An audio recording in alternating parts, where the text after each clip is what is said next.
Halo semua, kembali lagi bersama saya, Cecilia Citra Lestari. Masih dalam series Object Oriented Programming, kali ini kita akan belajar kelas diagram. Jadi, kelas diagram ini sebenarnya adalah alat untuk merancang pemrograman Object Oriented. Nah, sebelumnya mungkin Anda perlu tahu bahwa sebagai seorang programmer, kita itu sebenarnya akan bekerja sama dengan para programmer-programmer lain. Jadi, walaupun programmer itu kesannya antisosial mungkin ya, atau sulit untuk berkomunikasi dengan manusia dan lebih suka berkomunikasi dengan komputer, tapi sebenarnya ketika mereka sedang bekerja, mereka harus bisa bekerja sama dengan programmer-programmer lain. Jika mereka tidak bekerja sama, maka aplikasi yang dihasilkan tentu saja tidak bisa menjadi aplikasi yang besar dan kompleks. Jadi aplikasi macam Gojek, Traveloka, atau yang lain-lain, itu pastinya dikerjakan oleh lebih dari satu programmer. Nah, bagaimana caranya mereka bekerja sama? Tentunya mereka perlu mempunyai semacam kesepakatan untuk berkomunikasi, cara berkomunikasinya seperti apa. Nah, cara berkomunikasinya ini bukan medianya ya, jadi bukan apakah dengan WhatsApp atau dengan Zoom atau dengan Google Meeting, bukan. Tapi bahasanya mereka itu harus sama. Bukan bahasa pemrogramannya, tapi juga bahasa perancangannya. Nah, bahasa perancangannya sendiri itu bisa bermacam-macam, teman-teman. Oke? Dan bisa jadi nih, dalam sebuah project, itu bahasa yang dipakai juga bisa bermacam-macam bahasa pemrogramannya. Jadi misal aja membuat sebuah aplikasi yang dipakai untuk mobile apps dan website sekaligus, plus dengan backend-nya, maka akan ada beberapa programmer yang tentu saja akan menggunakan bahasa yang berbeda untuk membuat aplikasinya. Mungkin yang mobile mereka akan menggunakan Android atau menggunakan Flutter, gitu ya. Lalu untuk yang website mereka mungkin menggunakan PHP, kemudian yang back-end-nya mungkin menggunakan Python atau menggunakan yang lain. Nah, bagaimana kemudian mereka yang menguasai bahasa yang berbeda-beda itu dapat berkomunikasi dengan baik, mengerti apa yang mereka harus buat, bagian mana yang mereka harus buat. Disinilah bahasa dalam perancangan itu diperlukan. Ada sebuah bahasa yang dikenal dengan nama Unified Modeling Language. Dari namanya saja kita sudah tahu bahwa ini adalah bahasa perancangan atau modeling yang mempersatukan. Jadi, ini adalah bahasa di mana programmer dengan beragam macam bahasa pemrograman mereka yang berbeda-beda, itu mampu berkomunikasi karena memiliki bahasa perancangan yang sama. Nah, ketika kita ngomong soal modeling atau perancangan, bahasanya tentu aja adalah yang paling mudah adalah diterjemahkan dengan notasi-notasi. Unified Modeling Language ini sangat baik untuk digunakan pada proyek-proyek yang menggunakan pendekatan object oriented. Oke. Nah, Unified Modeling Language ini atau dikenal dengan UML sebenarnya mempunyai beberapa diagram. Diagram pertama adalah use case diagram, di mana diagram ini nantinya akan menerangkan kasus-kasus penggunaan dari aplikasi. Atau lebih sederhananya adalah fitur-fitur apa yang dimiliki oleh aplikasi, termasuk juga dia nanti akan menjelaskan atau mendefinisikan user atau pengguna dari aplikasi itu. Ada berapa tipe dari penggunanya. Oke, lalu kemudian dari use case diagram itu akan diterjemahkan untuk setiap fiturnya atau setiap kasusnya, kasus penggunaannya, akan diterjemahkan menjadi activity diagram atau diagram aktivitas. Di sini akan dijelaskan bagaimana aktivitas user ketika menggunakan sebuah fitur, apa saja aktivitasnya, dan aktivitas apa yang dilakukan oleh sistemnya sendiri atau aplikasinya sendiri untuk mereply atau merespon permintaan atau aktivitas dari user. Nah, yang akan kita pelajari hari ini sebenarnya adalah yang ketiga ini, adalah kelas diagram. Kelas diagram adalah sebuah diagram untuk menjelaskan struktur dari kelas-kelas yang ada di aplikasi. Kelasnya itu belum tentu kelas objek, kelas ini ya, kelas DOOP ya, tapi bisa aja objek lain atau kelas lain, kelas dari thread library apa, itu juga termasuk di dalam kelas diagram nantinya. Tapi yang pasti di dalam kelas diagram ini akan dijelaskan tentang relasi antar kelas. Nanti akan kita ketahui lebih lanjut di definisi kelas diagram. Yang keempat adalah sequence diagram. Nah, kalau activity diagram itu menjelaskan komunikasi antara user dengan aplikasi, kalau di sequence diagram ini akan menjelaskan komunikasi antar kelas di dalam aplikasi. User dapat dianggap sebagai kelas, di mana dia yang akan men-trigger suatu komunikasi, kemudian antar kelas itu pasti akan saling berkomunikasi dengan memanggil metode dari kelas lain, kemudian metode itu bisa jadi memberikan return value ke kelas yang memanggil. Nah, begitu caranya berkomunikasi. Di dalam sequence diagram ini akan dijelaskan caranya berkomunikasi seperti apa, teman-teman. Itu adalah 4 diagram dasar dari UML. Jadi sebenarnya ada diagram lain, tapi yang paling dasar dan biasa digunakan ketika melakukan software engineering atau pembuatan software, itu adalah 4 diagram ini. Hari ini, kita hanya akan membahas tentang kelas diagram saja. Oke, yuk kita mulai. Seperti yang tadi sudah saya jelaskan, kelas diagram itu sebenarnya mendefinisikan atau lebih tepatnya mendeskripsikan strukturisasi dari sebuah kelas secara statis. Apa itu maksudnya? Artinya, dia akan mendeskripsikan struktur dari sebuah kelas, yaitu struktur dari kelas adalah atribut dan methods. Jadi untuk setiap kelas yang digunakan di dalam kelas diagram itu, nanti akan dideskripsikan atributnya apa, methodsnya apa. Jadi bahkan ketika sebelum kita memprogram, kita sudah merancang setiap kelas itu atributnya apa, methodsnya apa, bahkan sebelum kita memprogram, teman-teman. Selanjutnya, dia juga akan mendeskripsikan atau menjelaskan relationship atau hubungan antar kelas.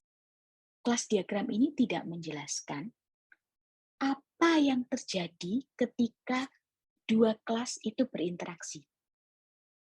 Tapi, dia menjelaskan interaksi apa yang terjadi antar dua kelas. Jadi hanya sebatas hubungan, misalnya ada kelas guru dan murid. Hubungannya apa? Itu saja. Tidak menjelaskan bagaimana cara mereka berinteraksi. Nanti kalau menjelaskan cara mereka berinteraksi, itu ada yang di diagram keempat, yaitu sequence diagram. Lalu apa sih gunanya kelas diagram ini? Sebenarnya, kelas diagram akan mampu untuk menunjukkan struktur dari sebuah sistem secara clear, secara jelas. Itu hal yang paling pertama. Yang kedua, dia dapat dengan kelas diagram, orang dapat lebih mengerti tentang skema overall dari sebuah project. Jadi project ini seperti apa sih, apa aja skopnya dan lain sebagainya, itu bisa dijelaskan dari sebuah kelas diagram. Seberapa gede project-nya hal-hal apa aja, fiturnya apa aja juga bisa dijelaskan di kelas diagram. Kelas diagram juga bisa digunakan untuk menganalisa pembuatan model dari sebuah sistem dari sisi bisnis. Jadi maksudnya dari sisi bisnis kita juga bisa lihat, oh ini modelnya kira-kira seperti ini. Jadi semacam prototype itu kelas diagram juga bisa dipakai sebagai prototype.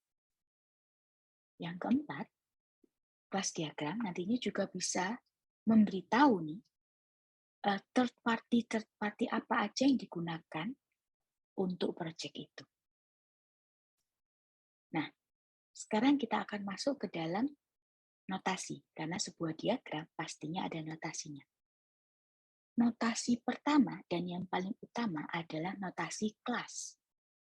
Notasi kelas, seperti pada samping ini, itu sebenarnya adalah sebuah kotak dengan 3 bagian. Bagian pertama, bagian atas, adalah nama dari kelasnya. Bagian kedua adalah atribut-atributnya, di mana menulisnya adalah yang pertama, akses mode-nya. Masih ingat kalau akses mode dari atribut umumnya adalah private, sehingga simbolnya adalah minus.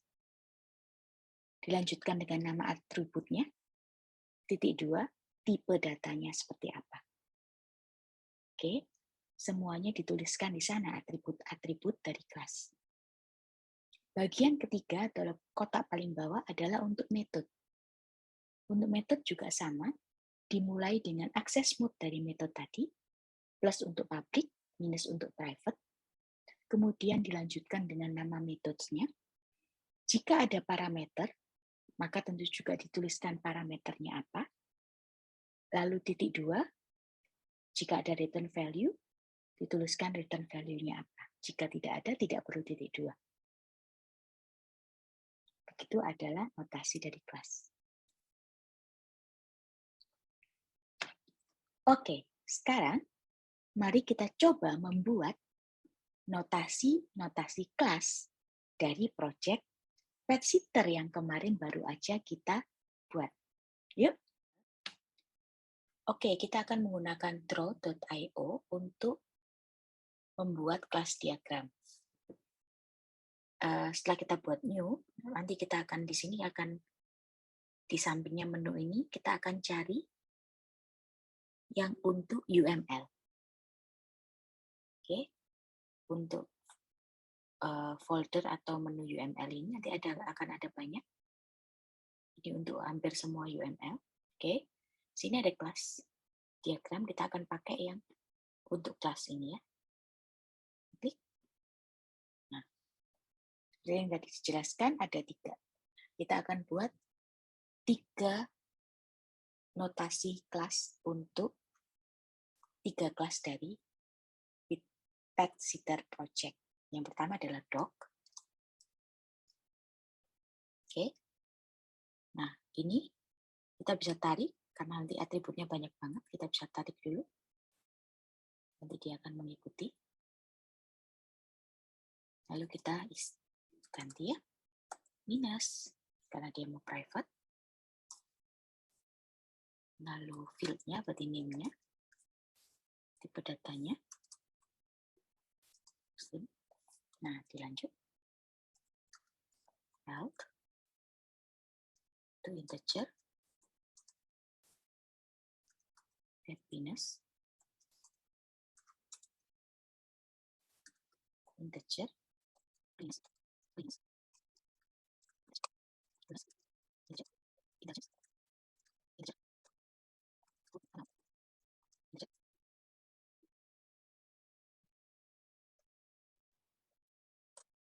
Price. Integer. Oke, itu adalah atribut-atribut dari dog. Selanjutnya, kita akan bisa membuat metodenya. Sama, kita bisa tarik.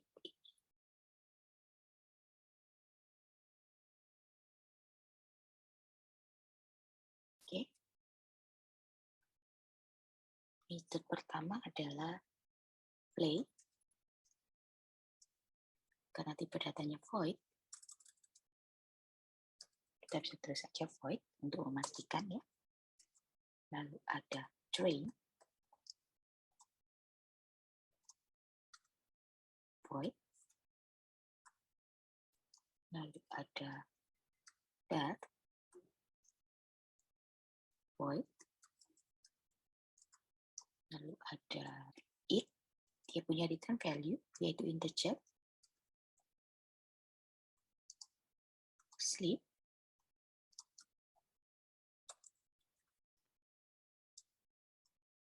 void. Lalu ada getter setternya. Oke, kita akan punya get name, ini string.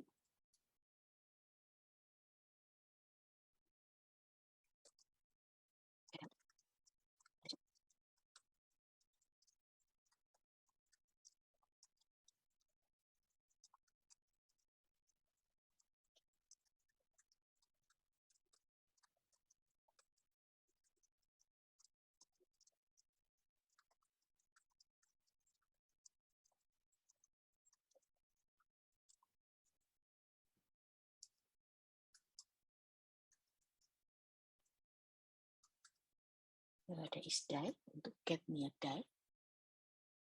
Lalu yang terakhir ada set name,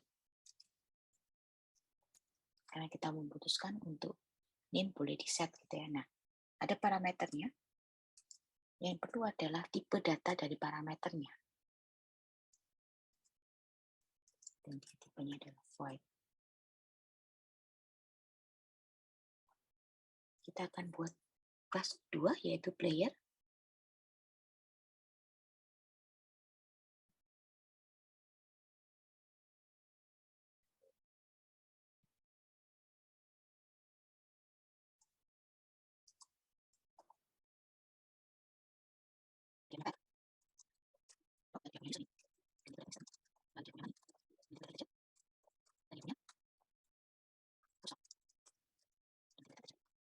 Lalu dia punya 5 method, plus ada getter setter juga, jadi mungkin ada 10 atau 11 atau mungkin 12 metode ya, sebentar.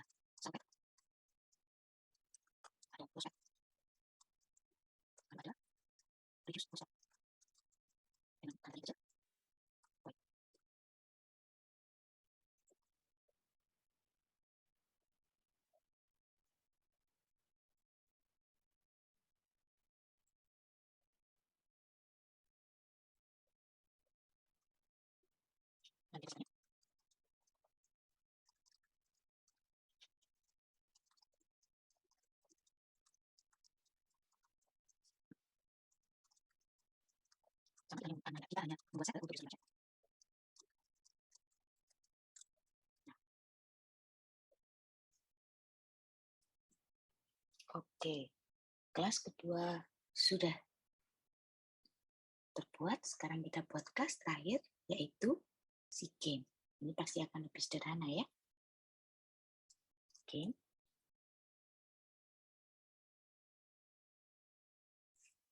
Dia hanya punya 2 atribut.